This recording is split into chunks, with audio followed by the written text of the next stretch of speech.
Ce dont je me suis rendu compte aussi, c'est que j'ai besoin d'une vue d'ensemble.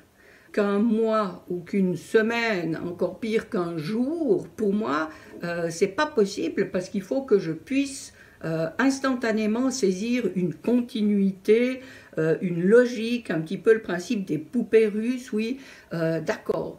Je vais aller faire ça, et ça s'inscrit dans un projet plus grand qui s'inscrit dans une ligne de temps plus vaste. C'est pour ça que je te propose à l'intérieur des calendriers qui sont sur 7 ans. Comme ça, tu peux vraiment dézoomer, prendre du recul par rapport à tout ce que tu as l'intention de faire, et tu peux après zoomer. Je suis dans telle année et je suis dans tel mois, et après tu vas dans les semaines individuellement. On a vu qu'on avait toutes les dates et j'ai tenu à indiquer les numéros des semaines parce que ça va être très important. Tu vois, là par exemple, si tu prends l'année 2030, c'est important de savoir que le 8 avril commence la semaine 15.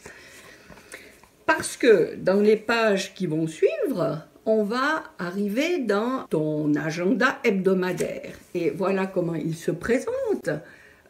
Tu as donc la possibilité d'utiliser une page pour une semaine ou les 2 pages pour ta semaine selon que tu as beaucoup de choses à écrire. Et qu'est-ce que tu fais? Tu vois qu'ici, on n'a pas de date. Je t'explique tout à l'heure pourquoi.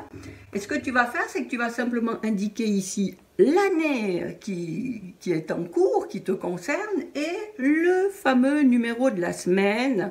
Et on va mettre, je ne sais plus où on était, 2029, semaine 15.